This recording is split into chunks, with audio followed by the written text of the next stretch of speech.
No such thing as a dumb question. You can ask away while I'm working, and it's quite alright. So, don't make too much of a mess. So, this is a really fun. There it goes.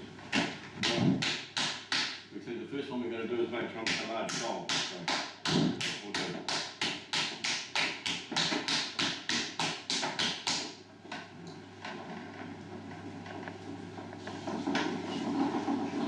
How many kilos is it? No idea. No idea? I never weigh anything. Oh, really? No. I just grab what I think's about what I use that. And that's the size of what comes out.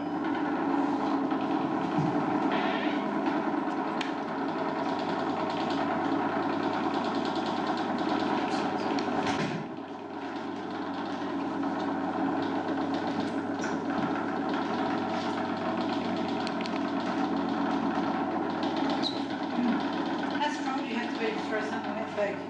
I give up.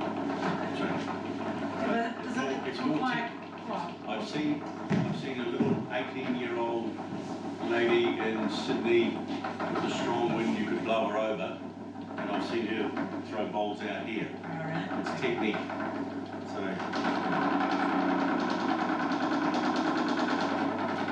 that's right. Yeah.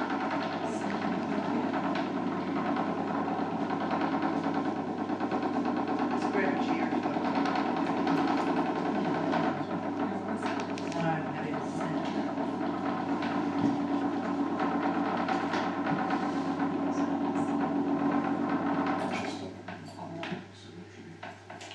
So how do you manage to push in enough to comb the clay up? Alright, okay. That's how Why do you have a couple minutes early? You just put on whatever Yeah. force is required. Yeah, so you just sort of push in harder. Yeah, I'm pushing it for it to go up. So that's what I'm after there. So get this lot to join together.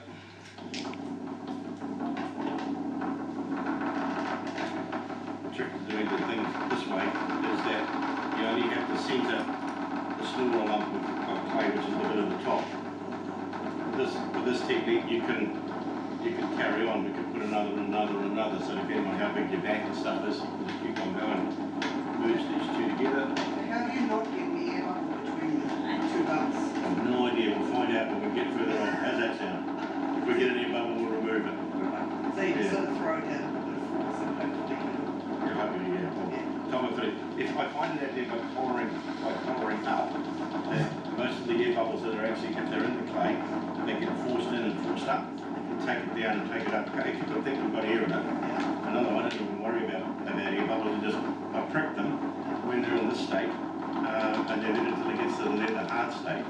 And then where that little hole is, just dig it out, get another little piece of clay, the same clay, put a spit, spear around the whole plug. that sounds the way it gets. So, You spend a lot of time trying to prick air bubbles. yes, yeah. And then, to me, the air bubbles aren't really a problem, unless they're in the kiln, and then they're a problem. Yeah. So, did you get a chair? Oh, no, I'm quite happy standing. Right, there we go. Right. We're all going to say in number 47. All right.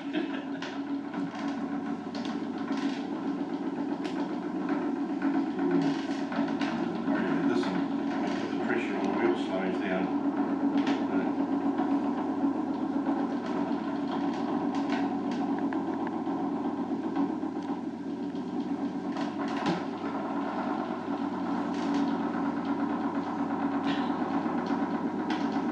When you see like something that big, you still try to keep the speed up. Yeah, not full noise. I find I don't need full noise. So I just want enough to keep it actually going. G'day. How you doing?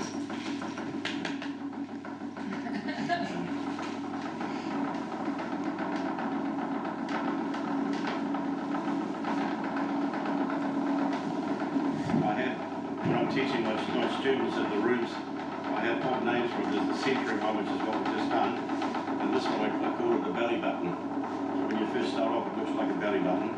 What I do is I push down in the middle until I come to a point where this finger here is about level with the top of this one, which is on the back. It gives me an idea how much clay is actually left in the bottom. And then you pull it towards your belly button. It just opens it up.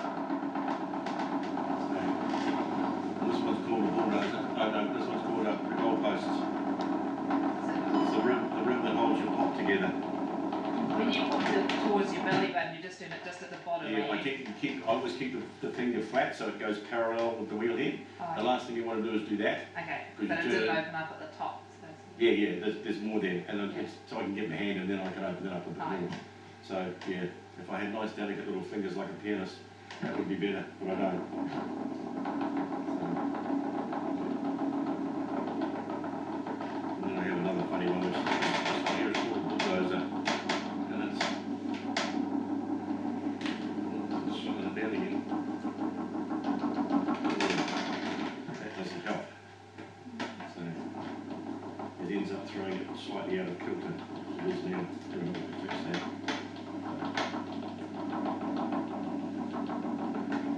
I assume that you all know about what forms S-cracks and stuff like that at the bottom of your pots. You all know about S-cracks? Not compressing that too much water. Yeah, you know, if you can work the bottom of the clay backwards and forwards, bring it out and back, out and back, out and back, you scatter those molecules. If you just, when you spiral it out, you put that bottom under tension. And if you work that backwards and forwards, you scatter all the tension out of it. And then you eliminate the S-cracks. I don't mind if you wander over and come and poke your nose and have a look inside. You won't frighten me, I promise. All right? well. Sounds like a challenge.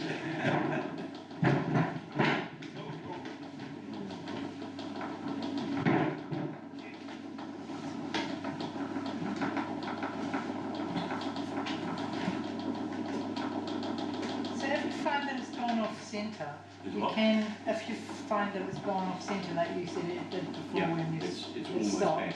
Almost back. Yeah, so you can re-centre things once you've got a hole You in can it. if you're careful. Right. Usually if you throw to it, don't let your hands, well, keep your hands rigid and the clay will actually move again Right. and it'll come back into it. Yeah.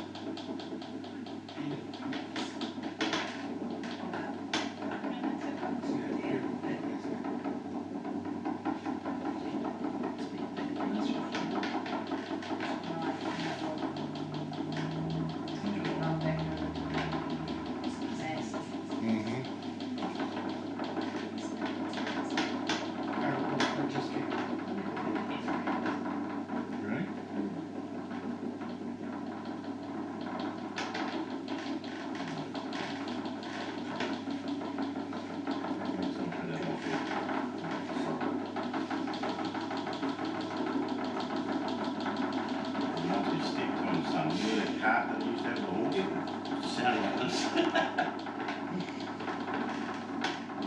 You may not notice it there, but I'm tucking that finger under, so instead of doing, well, I have a word which is called the bird, which is this one here, which is what you normally do for smaller stuff.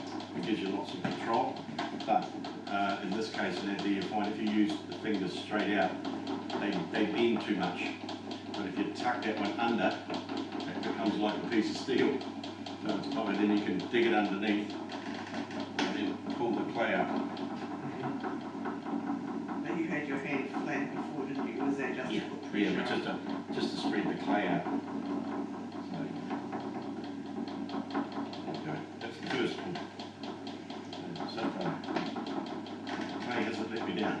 Fingers crossed. This is all recycled clay from Wellington Potters. I have no idea what it's going to do. It's a mystery that we will all understand by the end of the evening. So how much clay have you got there? I have no idea. You don't know, you don't weigh it. I don't weigh it, I just grab the mass of clay and go for it. So maybe it's like, is it plastic? Not really. There's a whole thing, just weeds the whole way. Grab a bit of air, just play with it.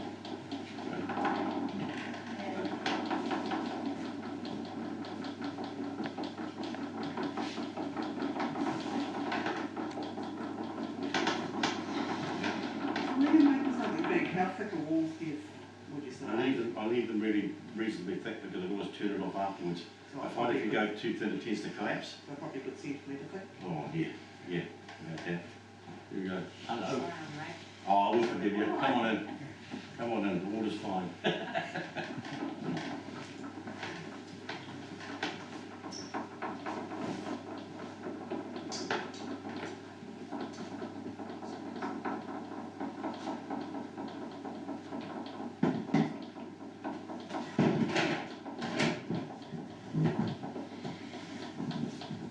like a nice big fat room. These things actually come out good and they're there for things like hand basins. Because you can cut the bottom with a dish piece in it, so that the plug actually goes through. I've got a couple at home, one in the house. So, oops,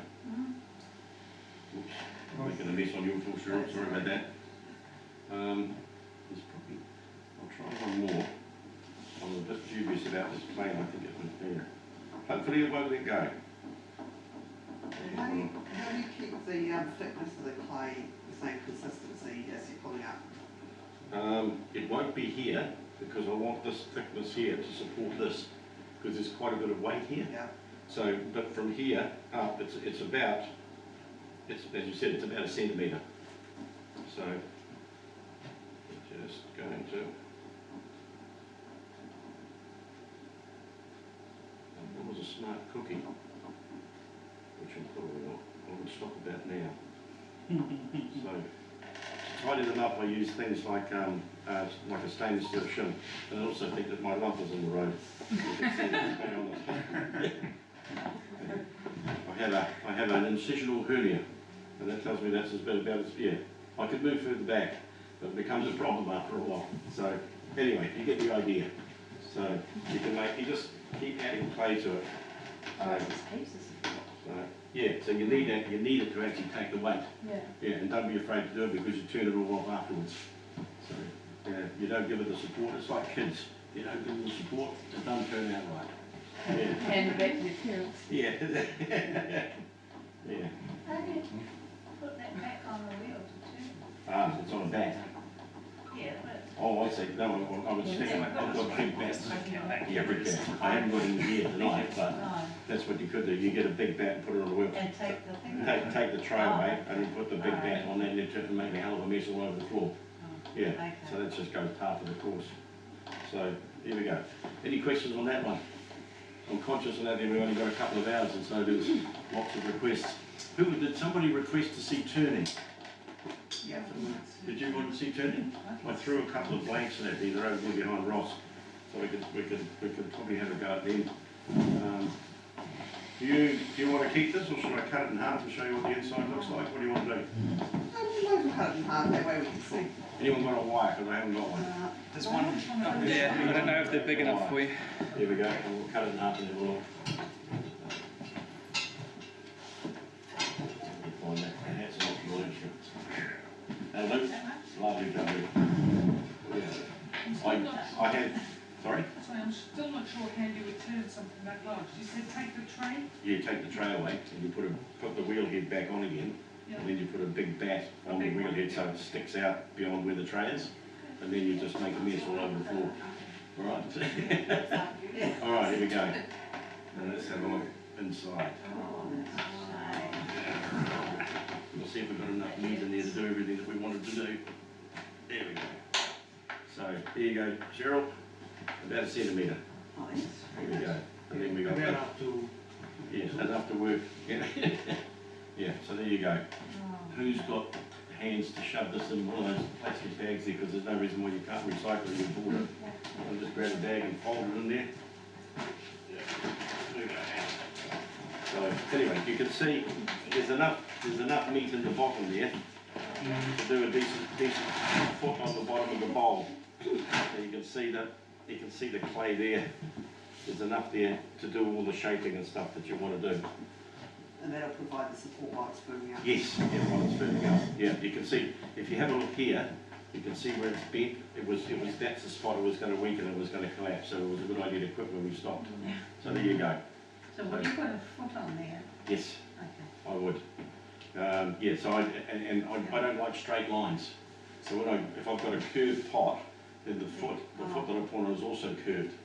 And there's another trick you can do in that there when you do the inside of the foot where it curves up into the bottom. This bit goes to the outside, this bit goes to the inside. Yeah. This little bit here, where it joins onto the bottom of the pot, if you cut a wedge out of it, there, all the way around, you put 2 screws in the wall, and then you can hang the pot on the wall. So you've got decoration, and when you want to do a big salad because 15 people have turned up, take it off the wall and put it out of the salad in. How's that sound? Good? There you go. Sounds like you got a lot of wall space. yeah. I haven't got any more space. I've got a small house. Small house. So, there you go. Right. So, there we go.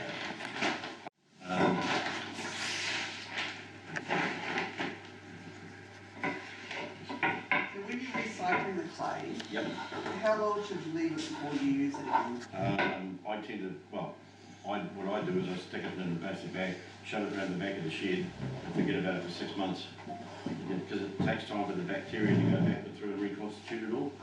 Yeah, so, yeah, once that's, you can't use it straight away because it's now, this clay is very, very weak.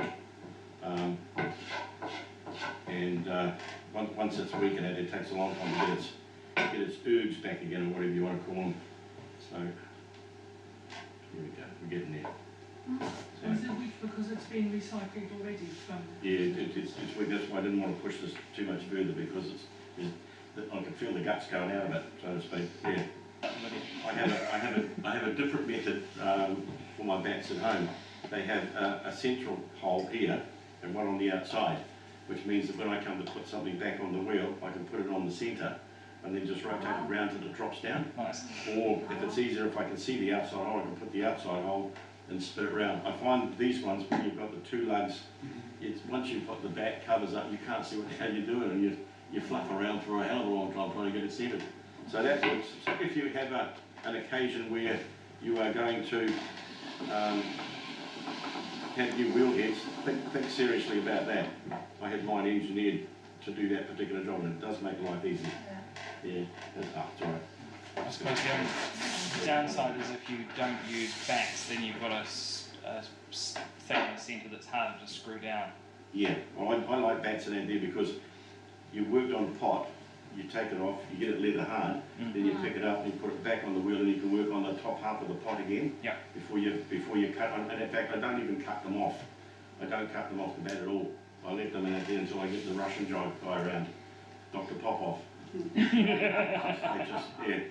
You would trim around the base. Oh yeah. Once they actually pop off, then I can turn them over and just. Yeah, but before that, you would still trim. Oh yeah. Tidy it up. Trim as much as you can, yeah, because it's got the strength thing to hold it. So all that clay that I had in the bottom there, you would definitely remove that before you did it. So. So you don't cut them off, sorry, so you don't cut them off? I don't cut them off the bat. No. Provided it is on a bat. Yeah. Bats are out there for some reason, and they appear, and I don't know what the science is behind it, but the bats seem to suck the moisture out of the bottom at the same rate as what it seems to evaporate off out the other side, Right. from out around here. Yeah. So it gets to the stage, and you've probably seen it, some of them, you can even put them on the edge of your table and bend the bats, And they and just. you'll find they just pop off. And then you've got extra clay in the bottom then to work with. Because if you notice when you cut them off with the wire domes, have you done it where you've gone through and then you end up with a telescope or a picture frame, which is not what you want? So, you know, it's very hard to get a wire to go down and out and stay flat. It just doesn't work. But so I just leave them until they pop off. Yeah. Anyway, it gives me an excuse to go make another pot. I'm waiting. So how long does you it? turn that bit off? You turn that bit off while Yeah, it's on the back? while it was on the back, I would bring it down until I got the shape right, and then I'd probably put it back on the shelf until I got to the stage where it popped off. So how long And was then I that? would turn it over. Oh, you know, in summer it could happen inside a day. In winter it could take 3 weeks. Right, It and I depends guess on- it depends on the size as well. And the size, the amount of clay it actually did, whether you got wind whistling past, whether it's warm in your studio or cold. Yeah. Mine's like a igloo in winter. I push the ice to one side. And can I have one of those things there, and we'll show you how to do a quick bit of. Dump that up there somewhere, so I don't forget it. And I'll try and find some turning tools here. So the worst thing with these little nibs are the different diameter? Yeah. So if you don't get it right, That's right, it's a Yeah. pain, isn't it? Yeah. It is a pain. everyone has a reason for it. Yeah. Must be. I pinched this clay that here off the CEC classes. So this is also recycled clay as well. So I reckon that's about it. Let's just see if we can get it on. Do you find any particular bat material better than others? Tempered hardboard is, I reckon, is the best. That's not the stuff you just buy from the hardware store, is it? No, because they don't sell tempered hardwood. It's tempered on one side now, and it's useless because it bends. And that's the bloody trouble. You need, if you get a chance to go to someone who remakes furniture, you know, on the back of old furniture they have the hardboard tacked in. That's the stuff to get hold of, and cut your bats and stuff out of that, because that's the old stuff and it's tempered all the way around. I don't know why they actually changed. I've got no idea. So, but I know it's a pain. We're on. Now, because this was on a bat and because it's still centered, we can turn it. So you've not cut through it, have you? No, it's completely untouched by human hands. Yeah, with which I am equipped. So, what I'm going to do is just turn up the inside now. So, all I'm going to do is just make it into the round. Sometimes then you find in this area here, you find you get lumps. It's like, it's pretty common to lots of people. Just in this area here, you get this little bump, and this is a way actually to remove it. So a lot of people say, oh, when you're finished doing a point, you shouldn't touch the inside. I say horse feathers. All right. So why do you want? It's just something that we as humans do. You know, it's like when you're first starting out, it takes a while to actually overcome it. And I put them in here deliberately so I can show you how to get rid of it tonight. All right. Yeah, it's taken me 25 years to learn how not to do this, and I had to learn it again. So there you go, and then you just turn it through, and just get that flow. The other one to use in that there is a stainless steel shim. So this is, well, I won't go too far with this because we'll get this one off somehow, and then we will show you the bottom bit, because somebody was interested in doing the bottoms. Is that right? Yeah. Oh, okay.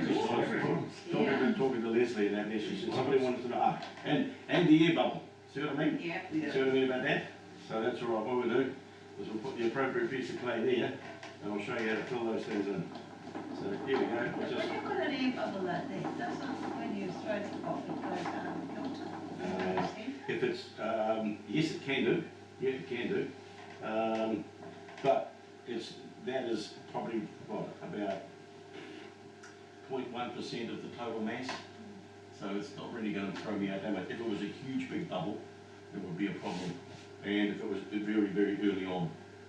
So Did you feel that when you must have try felt it. that? Yeah, I put all these things in You it. do it up here, I put all this stuff in so I can show you how to fix it. Yeah, that's what it's there for. Yeah, so, yeah. And then I'll just, so, and you just bring it in, and I'll get the stainless steel piece out as well, and we'll show you that.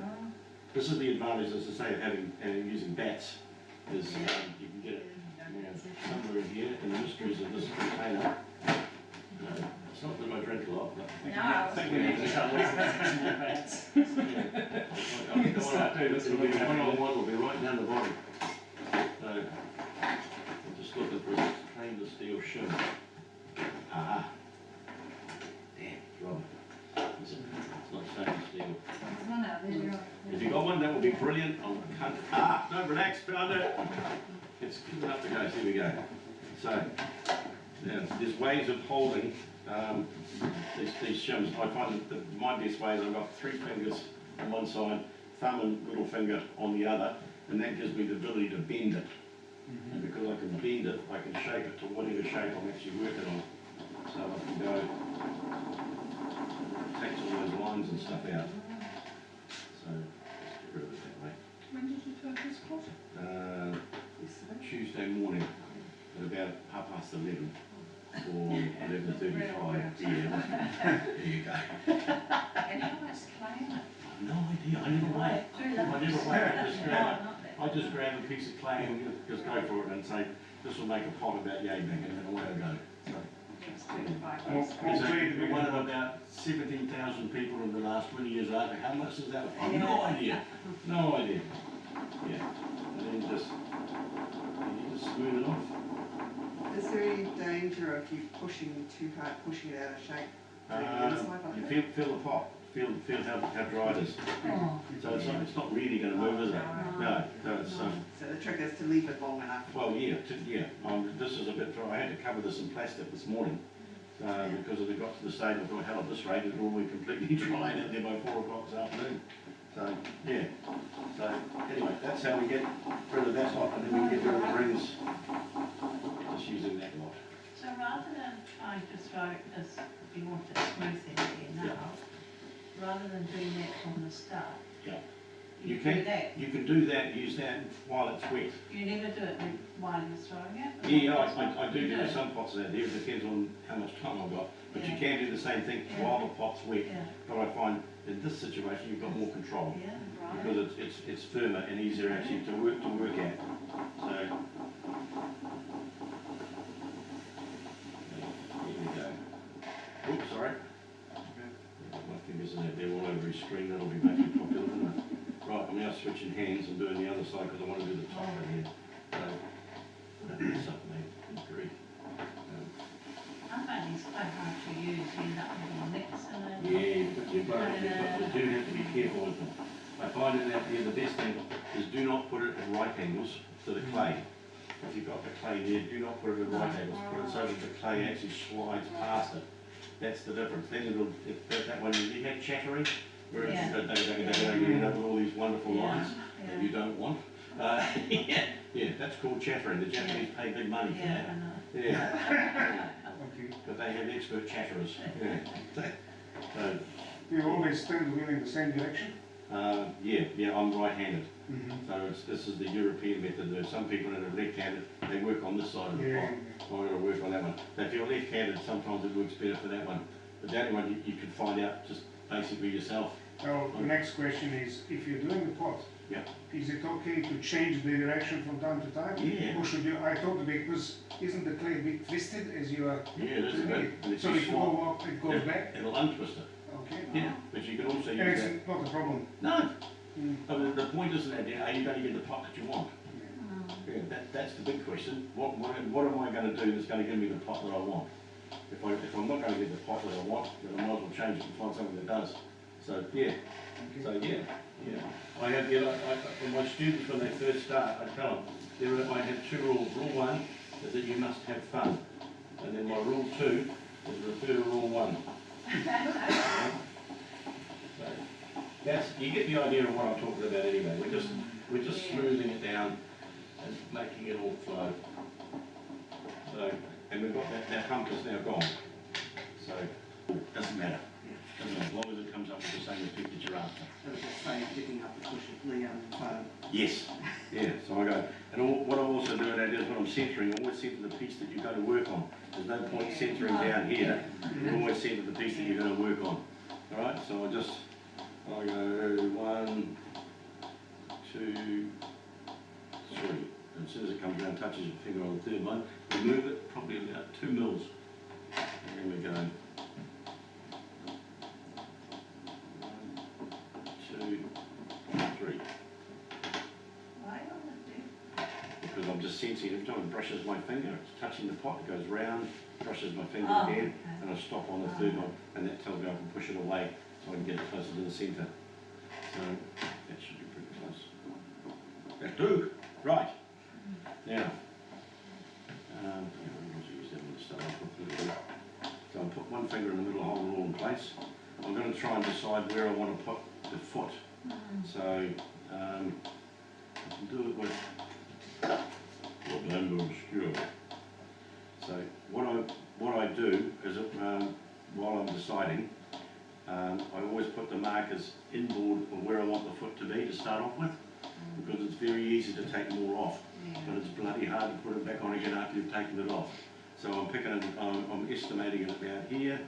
I just put a line, and I'll estimate the outside one there. And I quite like the thing to be in proportion. So if the foot's in proportion to the pot, then I feel better. There's no point having a foot that's 1.5 inches wide and the bowl's only 3 inches wide. Doesn't look like. And the first thing is, you know, with potters, they do is they turn the bowl over and look at the bottom. I did a very embarrassing thing in that there. I was on a car rally down in the South Island, and we were at this winery, and I saw this magnificent jug sitting on this table. I thought, that looks fantastic. So I immediately left all the rest of them up at the wine bar, and I wandered over with the jug, and I picked it up. How much water was in there? I turned it over. What I didn't realise is that it was the flowers had only just come out. The person was round the back of the winery disposing of it. It was going to come out to get rid of the water. So I did it, and the water went whoosh. Really smelly, horrible water. Whoosh. Wasn't as popular as the pork chop in the city one. Yeah. So Now, anyway. you don't put the like that foot when you've drawn that thing, you don't sort of, before you turn it upside down, you feel your way around and think, oh, that's where the foot's got to be. I think it's about there. I haven't gone very deep with that, so if I change my mind, I can move it. Yeah. But it's at this stage, and it gives me something to work towards. So then, and then it's just a question of just doing the spiral thing.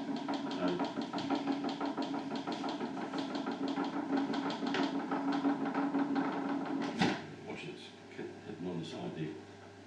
Why do you do the inside first, not the outside? Why don't I do the inside, not the outside? I could have started on the outside. Doesn't It matter. doesn't make a No, difference. it doesn't make any difference at all. No, I just felt the spirit move me and I decided to do the inside. I suppose it was still on your bed as well. The It's- outside, you know, when you were working on it, it was Yeah. already still on your bed and you Yes. still centred Yeah. on the bed. I could have turned this while it was up the other way and still stuck on the back, but this, I knew this was too dry. It's almost too hard already. So I could switch backwards and forwards between the two. There we go, we can go like this as well, see? Just turn it off. You and your black magic here. And that's too hard, is it? 'Cause it looks It's sort of pretty, perfect. it's pretty hard. It's, yeah, it's borderline. That's why I covered them in plastic this morning, thinking, my God, it's almost gone too far. So, It will get softer as you shave it off. I don't think so. What do you think of that? Oh, Pretty, still pretty hard? Yeah. yeah.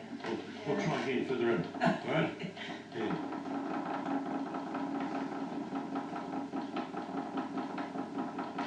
Yeah. If it's, you never ever damp it down with a sponge or anything like that? No, it makes the rim wet, Right. and it just weakens it. So, no, I mean, the weight of this thing alone will probably keep it in place. It's not exactly a lightweight one, so, If it had gone too dry, yep. what would you do? I would have not bored it, not bored it, I would have started from scratch. Right. I don't know what I got a heat gun out and dried it all for you. We've worked on it day and night for a year, get it to the stage where you can see what I was getting at. There you go. So no, you just work at it. So the thing would be to make sure you've got time to do what you need to do. Yeah. Not get Yeah. distracted. In summer is the thing. I mean, we've got for some strange reason, there's this thing in Wellington called wind. If you stick them out on the balcony with the sun shining and the wind blowing, you can go out half an hour later, it's ready to turn because the wind and the sun have actually dried it that much. You know? And is that Coffee fine to needs dry some. it that quick? Sorry? Is it fine to Yeah, like it's have just- them dry that quick? It's just dirt. Yeah. It is, that's all it is. It's a particular form of dirt, but it's just dirt. You And if don't- it goes too far and gets too dry, chuck it and get another bit. Yeah, You do the recycling. yeah, it doesn't go to waste. There you go. So, and I have a thing in it, Mother Nature doesn't really have straight lines. So if I've got a curved pot, I want a curved foot. If you can probably see, there's a slight indentation there. So I want to keep that one going. I like curves, matching curves. So, and then I've got that one. So you don't use the straight turning tools really then? Yeah, I do.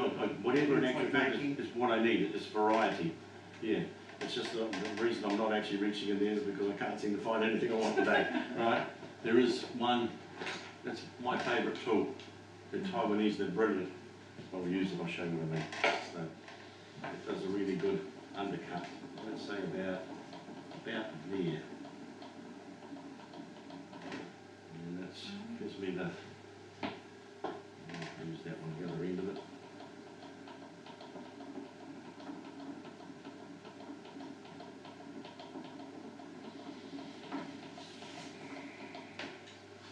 see that it's starting to come. I don't want to spend too long on it, but when you get to the stage by changing tools, you find all the right ones.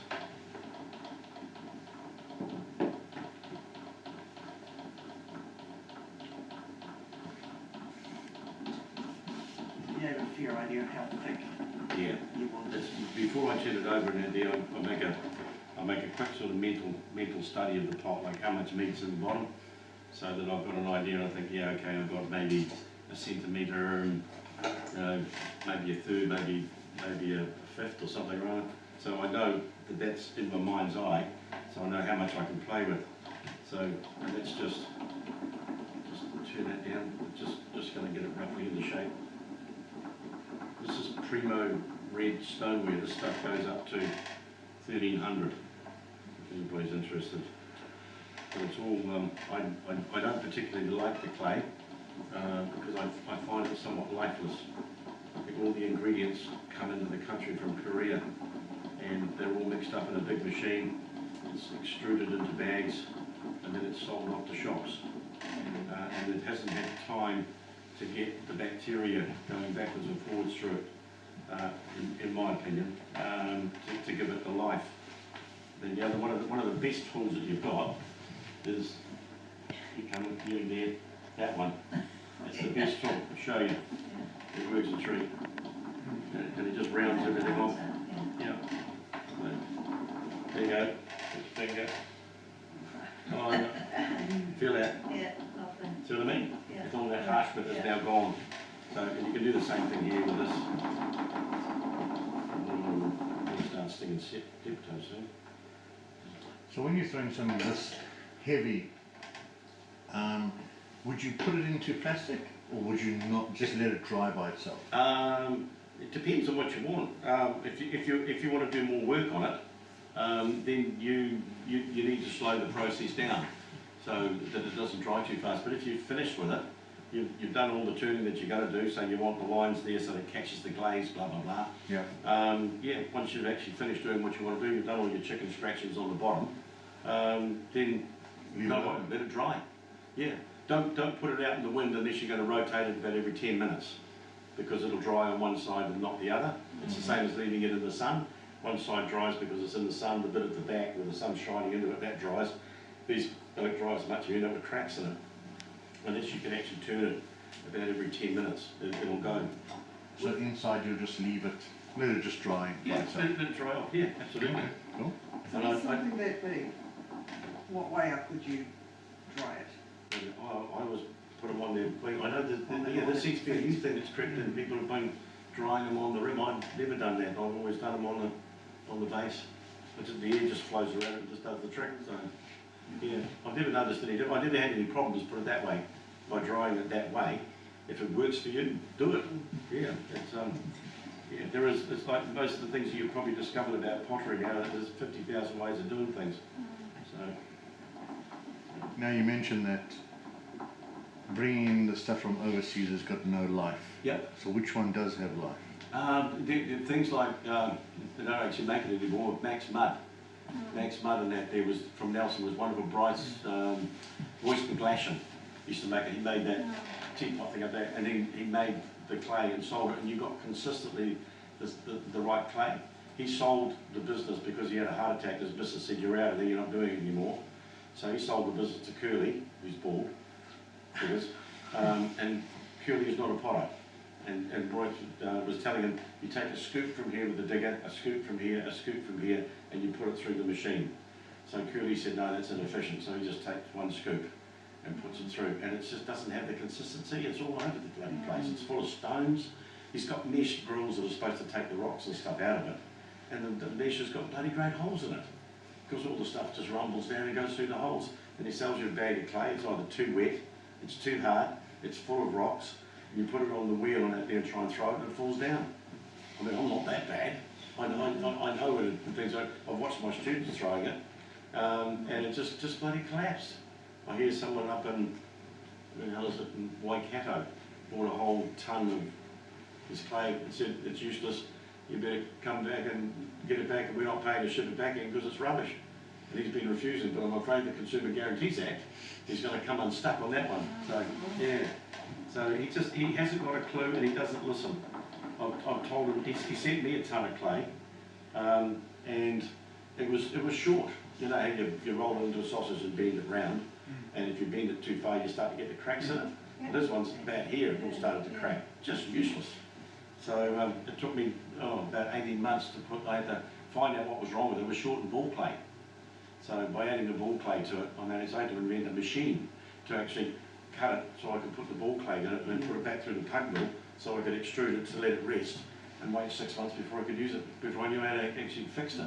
But it was a hell of a lot of work, and I shouldn't have had to do it. Shouldn't have had to do it. Is it white clay? White? No, no, it's just slabware. I used to use slab 30, and all my glazes and stuff are all matched to it, the whole 9 yards. So if you're buying throwing clay, what ones would be best? Yeah, that's a very good question. I haven't found one that I like yet. Okay. In other words, the only thing I can suggest you do is keep trying a variety. Yeah, that's about it. Have you seen my mark that I put on the bottom of the pots?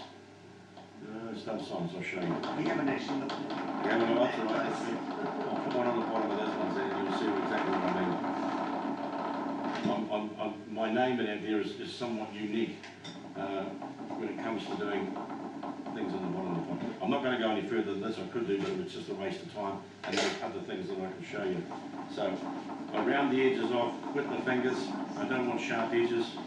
And now I'll put the mark in the bottom. There we go. Right, there we go. This is my mark.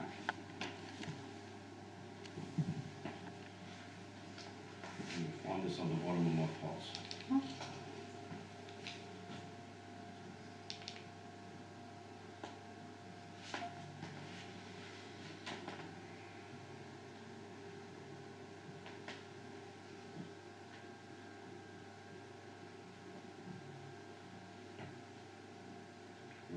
Right.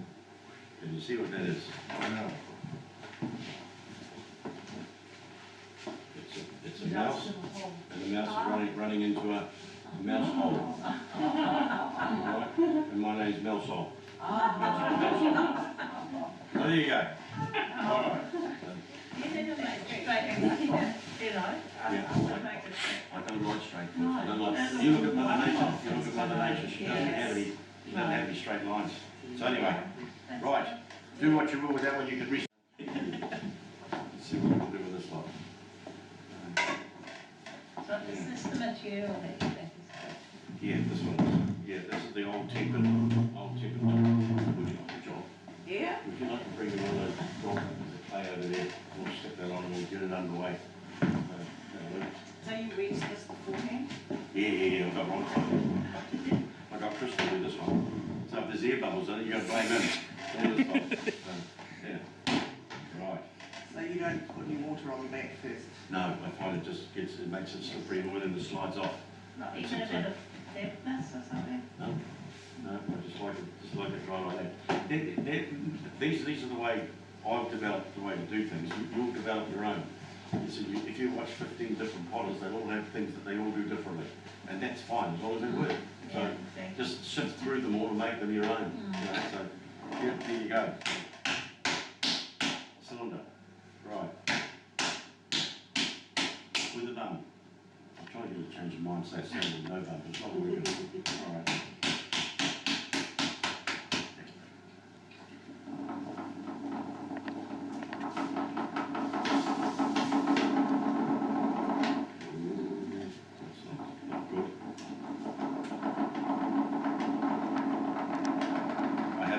Cowling, which I bought about 20 years ago. It's been a beauty. And I can put extraordinary amounts of clay. I've had up to 30 kg on it, and it doesn't slow down.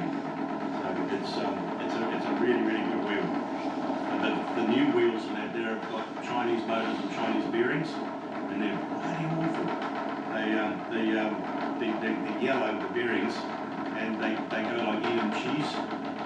They're about as much use as Edam cheese as a bearing. You can't switch out the bearings to the good ones, or are they? Oh, no, I take them out and put inner tubes on cart lines to replace just put layer upon layer upon layer. You just cut the tube and rings and just keep putting them on until it does the job. But you can't get away from that, it's still Chinese motors and they bring it out oh, 25% of the time the other ones last. So, yeah.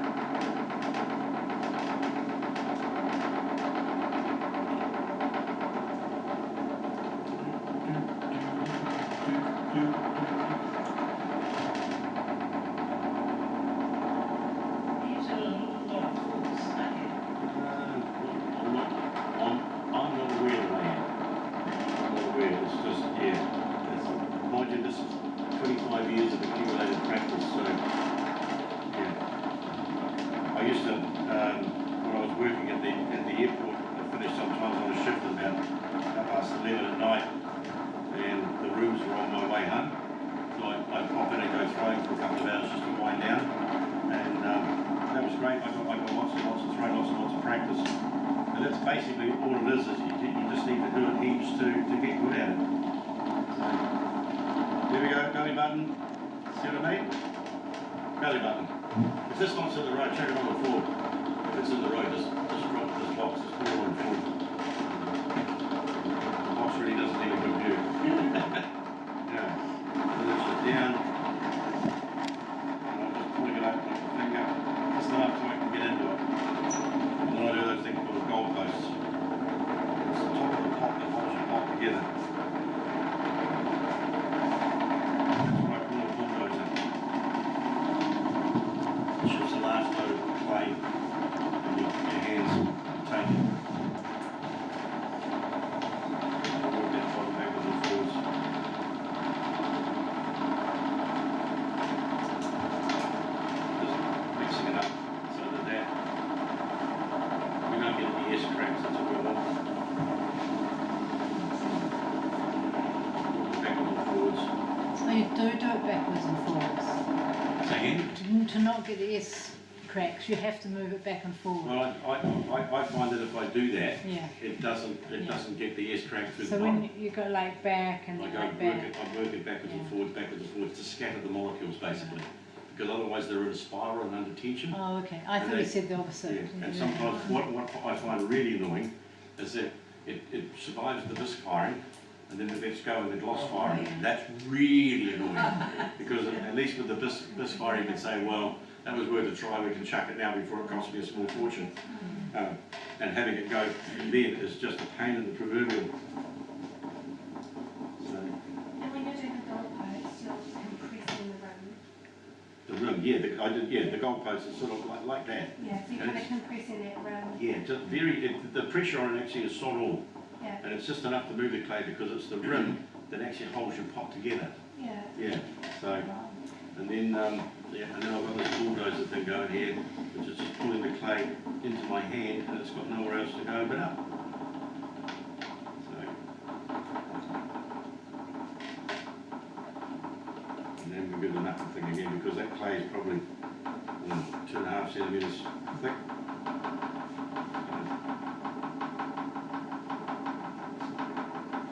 Can you just, once you've finished that, Paul, just demonstrate how your hand is actually sitting without the clay in it? Yep. Like for both hands, I should say. Yeah, see. Like that one's on the inside. And it's above the knuckle. Yes, it's yeah. You'll find Knuckles at the that bottom. your hands will go to the best position for you. Yeah. And but I usually tell them it's too thick to do it here now.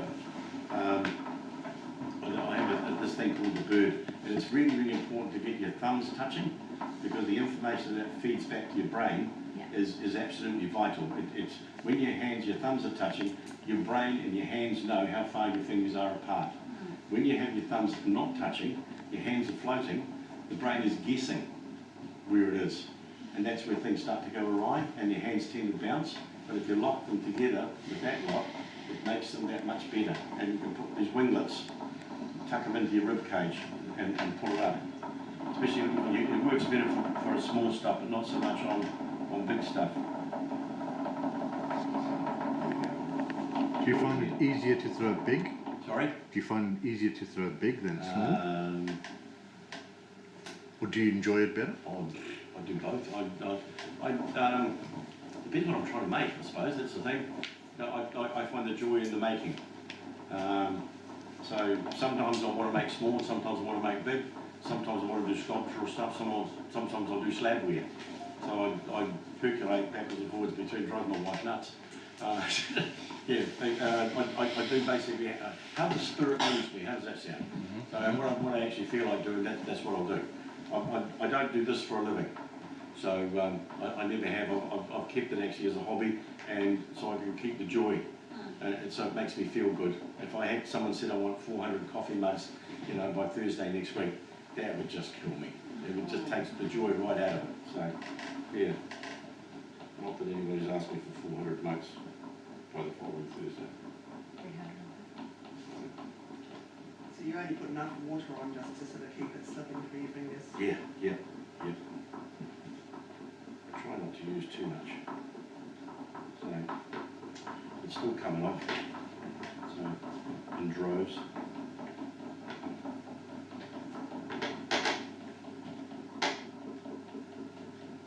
When you're doing collaring, which is this, you need the wheel to go slow to get the clay a chance to compress. So,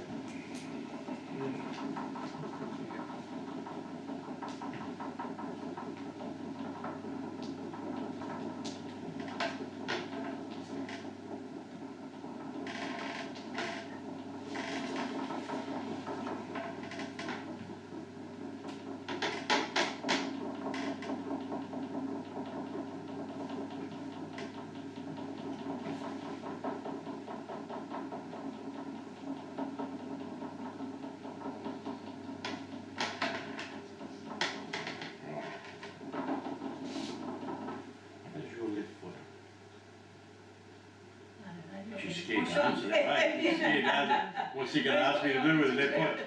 I want you to keep the wheel going on that because I'm going to stand up beside the side and pull it up. All right? There you go. The left. Or you're right, whichever one works. There is a One works, that'll be fine. So, there you go. Not fast. Yeah, That that'll do. It's just that I'm too lazy to push it on this side. Right. Take responsibility, Heidi.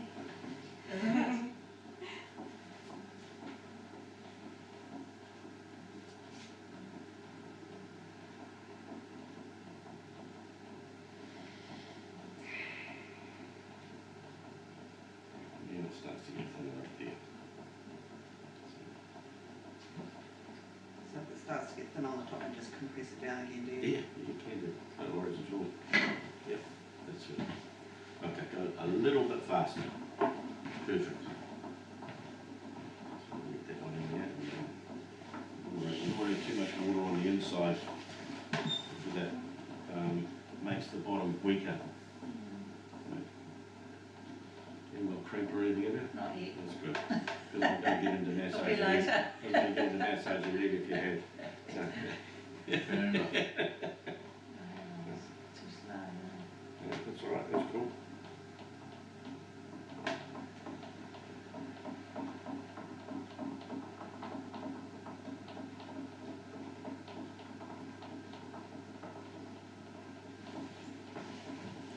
We're trying to stand more or less straight over it, aren't you? Yeah. So you pull straight So over. I can see that. Yeah, and I wouldn't go much thinner than that because this clay, I'm not overly familiar with it. And you'll notice if you're coming out the lock, you'll notice that the inside is fairly straight, but see the outside is curved away? And that's so that what you can do is you can carve that away, but you need it at the bottom to support the top. All right? So what you would do is, as it gets to the leather hard stage, you put it back on the wheel and turn the outside down. So you need a bit there actually to support it. But if you wanted to, then we can go crazy. Should we go crazy? Yeah. Okay, So good. you take that off when it's I would, sit I down would take, yeah, like that. yeah, once it's Not gone a bit more. upside down. No, do it leather hard on the same back. Yeah. Yeah. Here we go. We'll have another bash and see if we can do something at the top. So, see what we can do.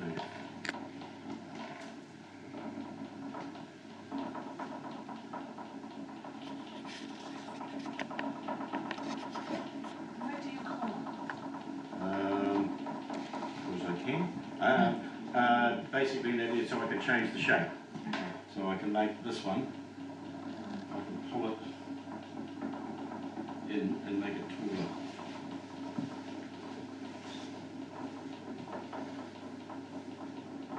So when you're making stay straight. I want to get, what I try to do too with most of my pots is I want the inside shape the way I want. And the outside and that just supports that until I cut it away.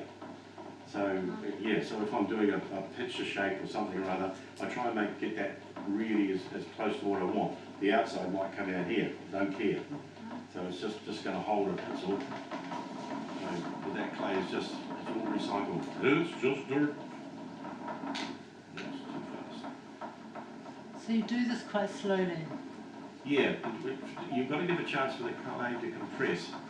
If you don't, it folds. Have you experienced that? Lots of times. Lots of that. Okay. That's because the clay's going around too fast. The clay is trying to compress, but it's not actually been given a chance to do so. So, yeah. But you're always pulling your fingers up slightly at the same time. Yeah, it will come up. This one I'm using now, gives you 6 points of contact. It's 1, 2, 3.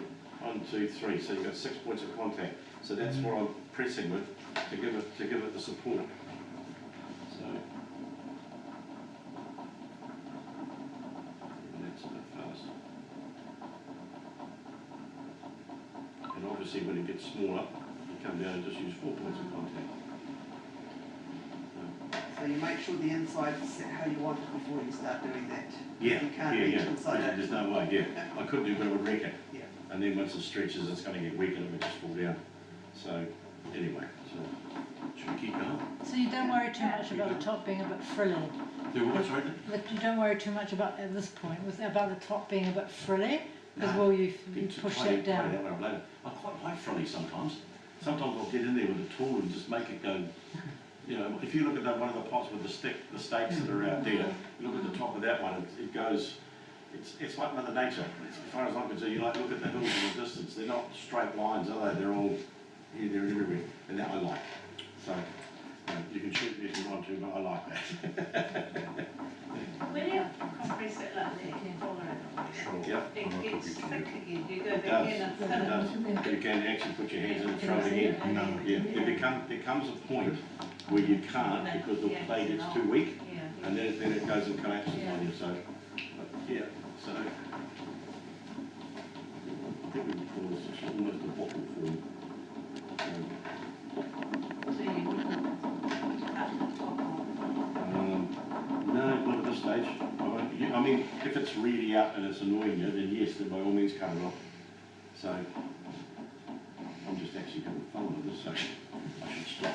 I can play around with ribs and all sorts of. So That's if good. you're cutting the top of it, you recompress the rim. Yeah, you're on top. So I do like this one. It used to belong to Flora Cristella. It was a very, very good potter. She's a real character. And she was I met her when she was in her 80s. She was a hard case. So this is my one for her. I've got lots in the bottom. We could take, like, I don't need all that, so I can take some off. Sorry, what's the name you said? Flora Cristella. Yeah.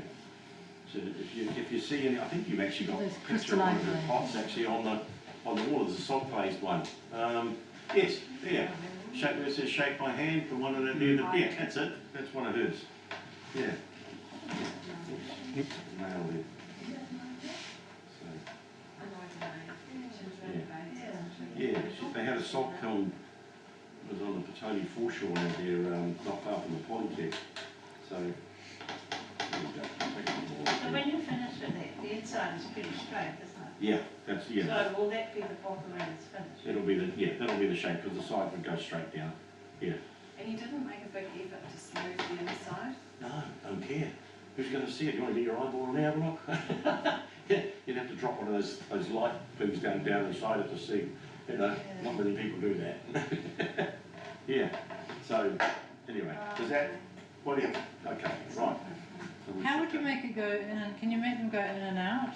Yeah. Can you do that at that stage with that? No. Go on. It might be a bit late, but I'll give it a quick go. But it's You have to do it in stages really, wouldn't you? so you need to do it earlier and start. Oh, well, why not? Let's try something.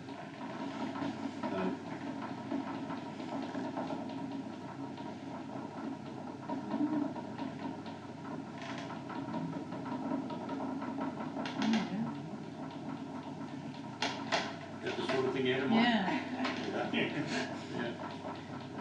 Yeah. This is the beauty of that there clay, you can play with it, and you should. And don't be afraid if it falls down, it's not the end of the world, it can just be recycled and used again, and you never know what you might learn. So, yeah, that's enough fun for me. And if you have to cut, if you don't like the top, how would you cut it? With a pin. Have you got a, tell you what, give me one of those little bamboo skewers. No, that's a chopstick. There we go, that's a skewer, there we go. And all I do is hold them, one finger on the inside, the thumb goes onto the skewer, and then I just go round, very, very slowly like the old gramophone needles. And it's just slowly increasing the pressure until it pricks my finger on the inside, then wait one revolution, and then lift. And there you go. Don't you use you could use a wire. You could use a wire, but I find it tends to go up Yeah. and just like we call it a frog. Yeah. We call it a frog out there, but to my mind it tends to, I find it just tends to move, and you don't end up with a flat surface. It's like pots, and if you haven't got a nice flat rim on your pot, and then you turn it over and try and turn the bottom, and the pot's going, there's nothing more annoying. So, nothing more annoying. Anyway, here we go. Well, So- something with a narrow top like that, how would you turn it over and trim it? Do you have something to sit I would into? trim it here, Yeah. entirely on the wheel, and when I'm finished, I would do, if you imagine this lot's turned away, I would undercut it like this. So that's right, it's cut right back. I'm just catching on the studs. Anyway, you can see what I mean. If you undercut it like this, and when you, for this you can actually put a wire in and take it off, and then I just smooth it off with my thumb, and the bottom bit, you just give it that press with the thumb right in the middle at the bottom, because if you leave it completely flat, you give the clay a choice as to which way it's going to go. It'll either go in or it'll go down, and if it goes down it'll rock. But if you press it, it only needs about 1.5 millimeters, that's all it needs, in the middle, at the bottom, and then you've told the clay where to go. And that's all it needs. Alright? You want to keep that, or shall I chop it up? Chop it up, there we go. The wire again. We'll go for, right, you got the bag ready? Here we go. Right, what's next? One without a bottom. One without a bottom, okay. One that you can alter shape. One we can alter the shape, absolutely. We can do that. Okay. There you go, hang on. Very nice. So there you go. And there's enough meat in the bottom there to play silly buggers with. So, yeah, and this bit will support that one. All right. Quite thin, yeah. There you go. Right.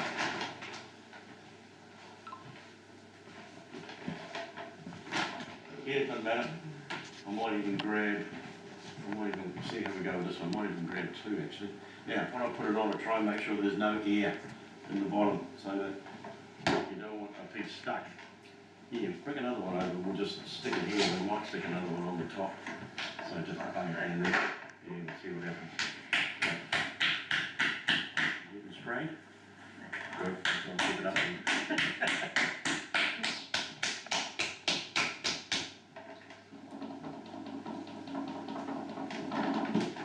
A bit closer.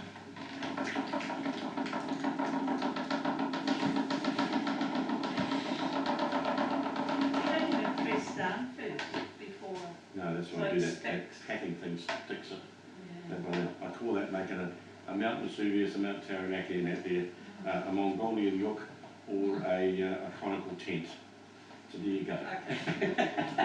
You're totally confused.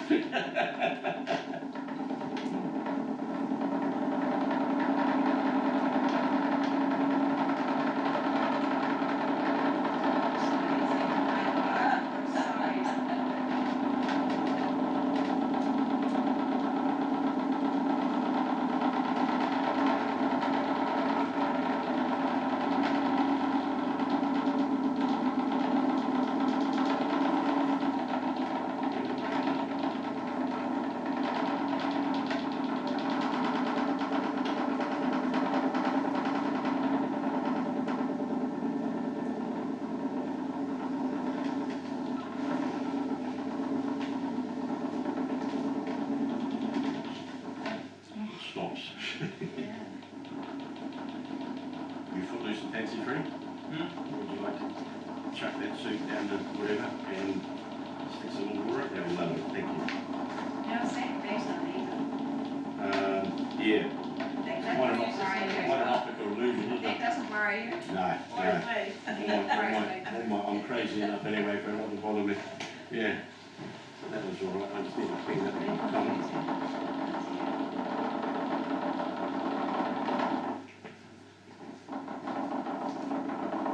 Thank you. And do the track as well. There we go. This bacteria you're talking about, The what, sorry? the bacteria. Yeah, in the clay. Yeah, what made you come up with that? Where did you? I was told it by somebody years ago. The bacteria. That's a good example would be who's the guy in the Southern Wairarapa? Paul Meltzer. When he puts his clay down, he puts a dead possum down first, piles the clay on top of that, and leaves it breaking months. And the bacteria comes out of the possum and goes all through the clay. Yeah. So when the possum is gone, the clay's ready. The clay is ready, exactly. And in Japan, the grandfather puts the clay down for his grandson. So it sits and it rots for about 40 years. So everything has gone through it. So when the grandson goes to work on it, and when he gets into his latter years, he puts the clay down for his grandson. So they do that for hundreds of years.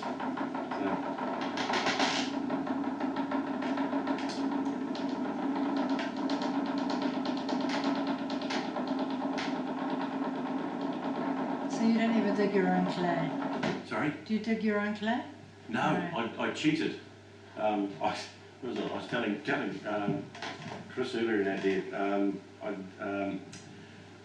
We've got the Anagama kiln. Okay, this is the long story short. We've got the Anagama up in Horokiwi on the farm. Oh, is this you personally? Or this is you personally? No, it's Graham and June Hooton, they own the farm. Right. But they've allocated a section of it for us and we built the Anagama kiln on it. This is for Wellington potters or? No, it's for everybody in the region. They take the potters, come Oh, really? down, and, yeah, all the potters, all ship potters, they come and join us. So that's the whole point of the exercise in that there is to get everybody collegially together to use it. It's a hell of an asset, and we need people actually to help. It takes us a full year to get the timber ready to do the firing. So This happens, yeah? yes, and in fact, if you look in there, there's 5 of pots. If that's the one I'm thinking That's of, the Lisa's pots. 5 of those pots are mine Yeah. that are in there. So Plus a whole shelf. The rest of it Yeah. you can't see. And Well, the one rest- shelf literally and split in the half.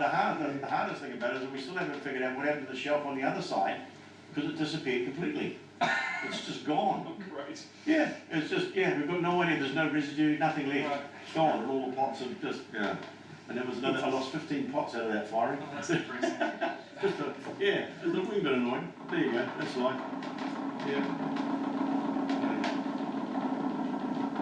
Yeah, I would have got some good ones out of that too. You can see the potential in the video. Yeah. So do you only fire once a year up there? Yes, it takes us too long to get the timber organised. I mean, there's probably, like, Cut half of the forest. you know how big a cord of wood is? Yeah. Yeah, well, there's 17 cords of wood go through a firing. What sort of? It's just pine. Just pine. We get the trees delivered straight from the forest, Yeah.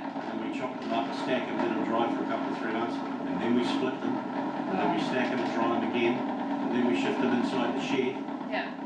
so that they're ready. And when we finish that, then we start on the kiln shelves and upgrading the kiln and getting the props ready. And then it takes us a week to load the kiln. So how is an Anagama kiln different from an ordinary wood fire? Because it's a climbing kiln. It's and our one was actually designed by Shigeo Hashi, the Japanese. It's I suppose because they got on it first. Yeah. You could just call it a wood-fired kiln. I just like the word Anagama. It sounds much better than wood-fired. But it's also to do with the length of time that it gets fired for as well. I mean, it's 5 days. And some days I think we should go to 6 days, but you can't get the volunteers, that's the problem. Anyway, moving right Watch it along. the whole time. So we should call Magama Pizzas as well. Yeah, well, You might get more volunteers there if there's pizza. cook Oh, pizzas. the food's good. Probably in about 20 seconds. Yeah, after that, they charred, yeah. Yeah. They're nicely tanned on the outside and raw and frozen on the inside. Yeah.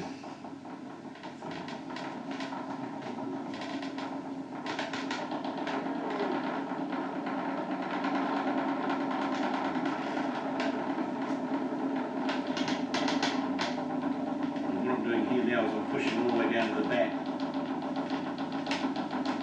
Yeah. All the way down to the back.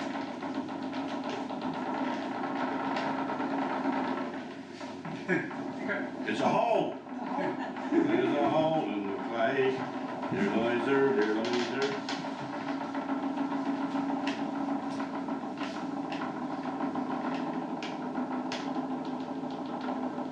So your hand on the outside is stopping it growing too much. It's stopping it, the clay from coming out. Yeah. Just keeping the pressure on it.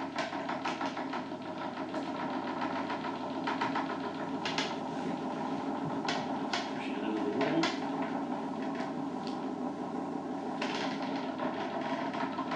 So if the clay wasn't as soft, let's say, would you still do it if it was harder? Or just It gets really hard work. Yeah, there's a fine balance because you want it to have a little bit of guts so that it'll stand up. If it's too soft, it's like trying to throw cream, Yeah. and it just, yeah. We've got some clay at present that's come up from the South Island. It's called, I think it's called Cook's clay, and it's a medium fine porcelain, and it's lovely. It's very creamy, but it's not so hot on its own. And I combine it with my Irish tunnel clay, and it's really good. It's a good. Yeah, that's where Graham, he rang me up and said, I know where the clay from the Irish tunnel is going. I said, where? He said, it's on the farm next door. He said, do you want some? So I said, yeah. I said, if you give me a small amount, that'd be great. My mistake was, I forgot that I was a townie talking to a farmer. And so I thought maybe 200 kgs. And then he rang me up the following day and said, look, he said, I'm terribly sorry. He said, the digger broke down. And I thought, the digger was the first clue that there's a lot more than 200 kgs. And he said, yeah, he said, I only managed to get you 1.5 tons. So he had the truck full and brought it back, dumped it on. It's probably took him 4 years bringing it down in the back of the car in about 200 kg lots home and then processing it and to the stage where I can actually use it. But anyway, yeah, life's rich tapestry.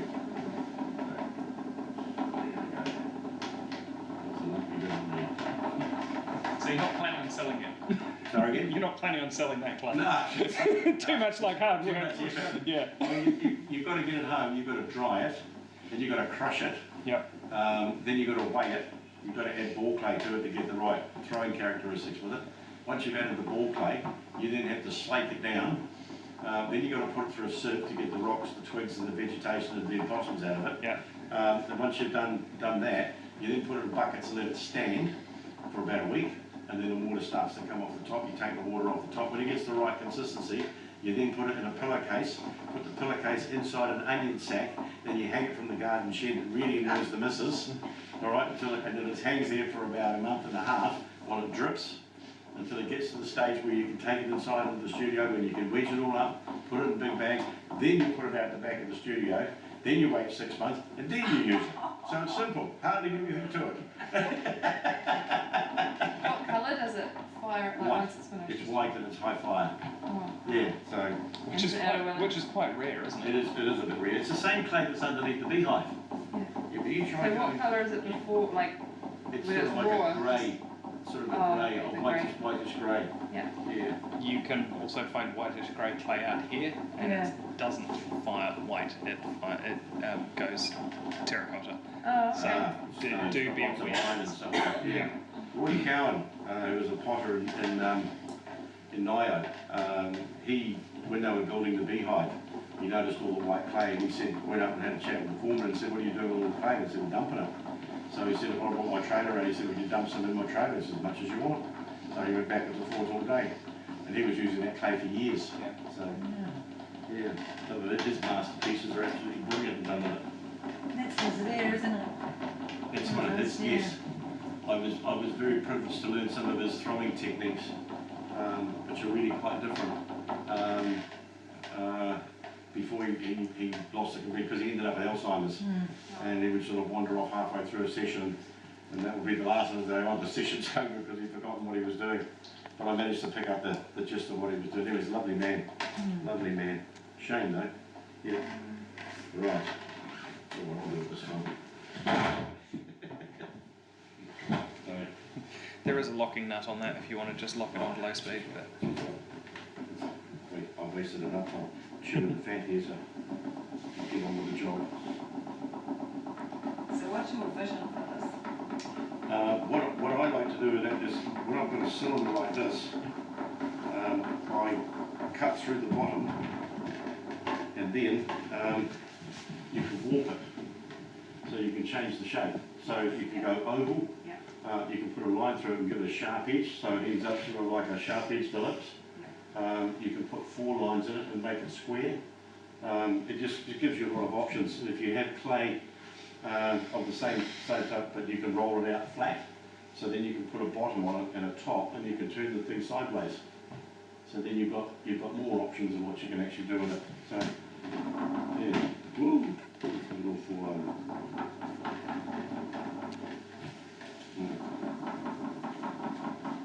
And you said you went right down to the battens. Right down to the back. Yeah, you can see the bat in the middle if you have a look. And why is that? Is it because it's got no bottom? Because it's got no bottom, we'll be able to compress it and change the shape. So instead of it being round, we can warp it. If it's got a bottom in it, you can't do it. So And then you put a bottom on later. put a bottom on later and a top on later. Yeah. And you can, you just roll it out flat with a rolling pin if you want to, or you can do it by using a particular elephant skin, which is another one I talk about.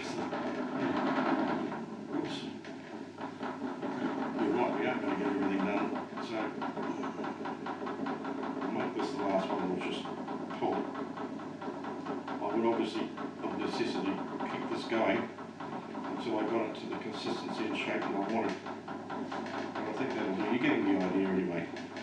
And that's what we want the idea. So then we've got the whole post again. So, and then we just put, if you want to have a look in the middle, by all means come and have a look, and I'll put the wire through, you see what I mean. You can see the back down there. So, yeah, there's enough clay there to give it the support that you want. Yeah. So we'll put the wire through, and you'll see what we can change the shape.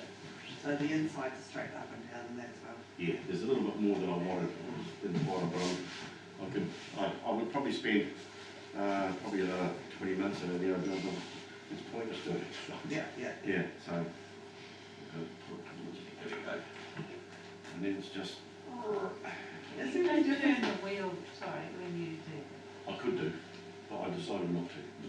Only in the interest of not spraying it, that's the reason. I didn't mean that fast. Oh, okay. Doesn't it come off? It comes off, you can get a lump on the side of it. Yeah. But yeah, this is, for demo purposes of what we're doing here, it doesn't really matter. So, I've and seen then- some people like cut it away from themselves. Is there a danger if you're flicking it up as you Yeah, well, you can cut upwards. I find if I come this way, I've got more control because I can see what's going on. Yeah. Yeah, you'll find your own way that works. Anyway, having done that, we now do this. So now we've changed the shape completely. So Is it best to do it straight away I'll or do it, I do it when it's wet, definitely. It's a lot thicker than I would normally like, but you can see where you can go. You're halfway to a branch pot. You know, if I put a bit more liquid and stuff in it. Halfway to a what? Branch pot. Yeah, they're tall, they have a big fat chunky neck on them.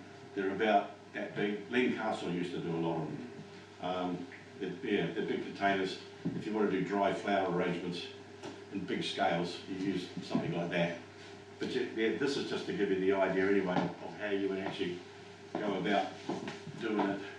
And because you've mushed the sides, you Yes. wouldn't you'd get the outside sort of as perfect as you could, or you can Yeah, sort of yeah, trim I later would on, have spent more time in that there on it, getting it right. and then you don't try and trim it later on. No, because it's too late then. I would have had the sides, I would have had them around about probably just over a centimetre Yeah. in size, and it would have come up higher, but it takes time to get it, Thank you. to get it all up there. Yeah, Newcastle brush pop, bingo, there you go, well done, well done, there you go. So, yeah, so that, you can see what your opportunities are with that. So you would do the trimming first? Yes, That you wanted? you set up, yeah, you set it up right. And the thing is that it is thicker at the bottom on this thing, and I would have spent more time getting that up into the wall, but that you could cut off before you put the top or the bottom, depending on which one it is. So Yeah. when you put the top and bottom on, do you wait till it's a bit drier? Yeah, as long as you get it before it's not too leather hard. And then Otherwise- you'd score Yes, it, would you? score and use whatever, sodium silicate, magic water, lemon juice, vinegar or something. Oh, But to do something this size would probably be, you know, like in the Sahara running out of desert. spit. I'd run dry, squeak to a hole. Yeah. Yeah, so there. How's that bag? So, we'll get a bit more in there, you reckon? Oh, we'll slide somewhere. Right, what else did you want? Can I do a round and out there and convert it? Have you seen that? Round into a square? No, can you show us? Yes, we can do that one. So that would be with the bottom or like? Yes, for the bottom. It's basically something that you can shove in the oven. Okay. The big advantage of it is that you can, if it's square, you can get 4 of these in the oven as opposed to 3, because you can stack them up one on side the other. So anyway, here we go. Here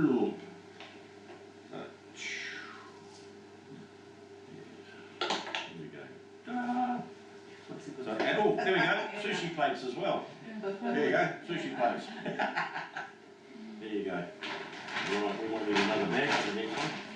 That might be overloading. So that is actually another way of making sushi plates. It's just to throw them like that and then slice them in half, open them up. And then Wouldn't you they curl up and afterwards? well, you curl them up by putting whatever you want underneath them and put feet on them. Okay, so Yeah. I was just thinking, would they have the memory of being thrown? And then Yeah, they yeah, curl up that way? the lines stay there. Yeah. Yeah, absolutely. Yep. Ready? 1, 2, 3. Bob, bob. How big is this one? No, we might.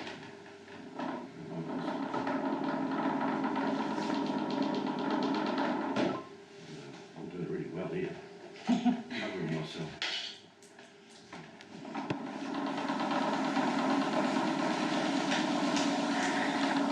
Chris, you have another mission if you go off. Okay, Ross, you carry on, you're far too busy. Here we go. Would you like to stick that in the sink and make it wet and just wring it out, but so that it's nice and wet? And that way the missus won't recognise I pinched one of her favourite details. We're in trouble again. Yeah. Right. Fantastic. Thank you. Perfect.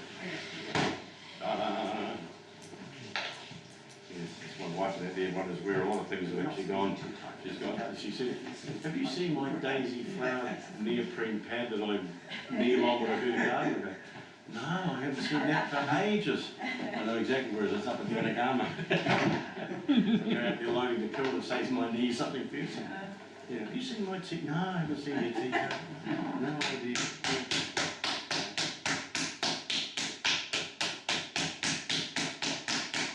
Long suffering is my life.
lattice, yep.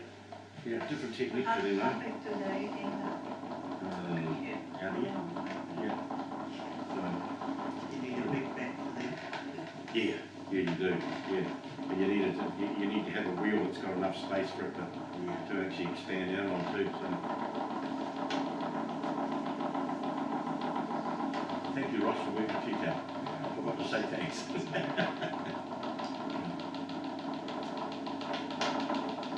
Don't fuss too much about the bolt, you know what to do there, so that's all good.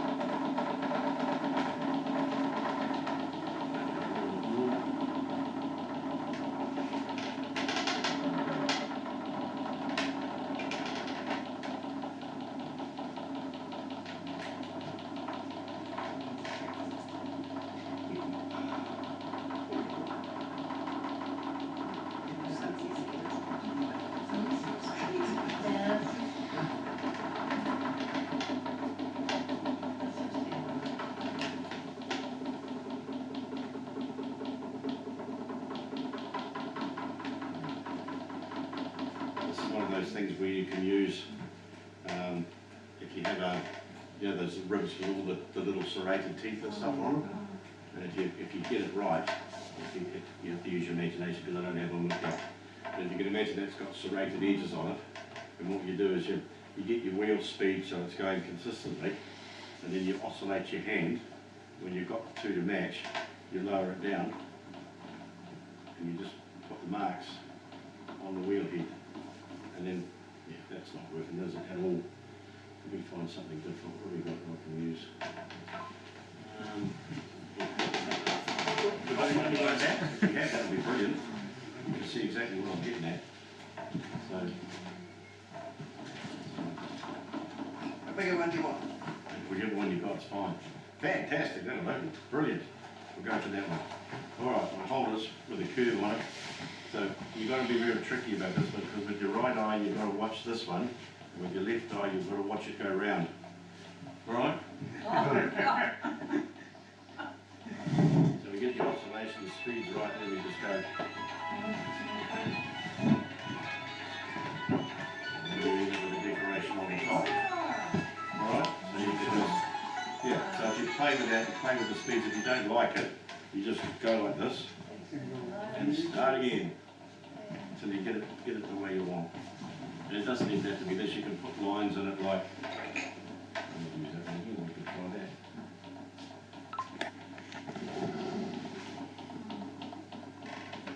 Yeah, so you play, because that obviously would catch the glaze. And it would pull well, but, so you play with that to your heart's content. Now it comes to the interesting bit. Alright. What's his favourite detail?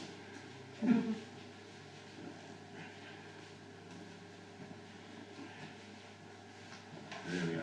Piece of wood. I just knocked it.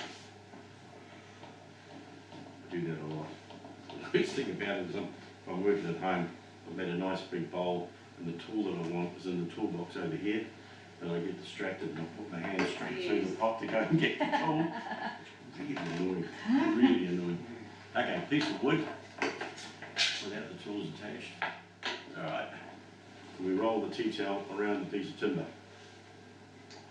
So, alright, I'll try and keep the line to where the stitching is. I need to remember where that one is, and then just rotate it around and keep rotating. So, Is that so your board doesn't stick on it? yeah, the funny thing about it is that if you have a wet tea towel, for some reason it allows the air to actually flow through. That's a lot that way around. That way around. If you use a dry tea towel and you do what I'm about to do, you'll find that the clay sticks to the tea towel, and when you push the board away, it pulls the pot back out again and wrecks it. But because it's wet, it does this. So, edge of that thing about here, and then we just pull. And then come off. And lo and behold, it didn't pull the clay back. Rotate through 180 degrees and repeat. So you can see that we're halfway to a serving dish. So if you put handles on either end, with a serving dish, yeah. So what I was talking about in the first place was throwing in the round and converting to the square. About there. Pull.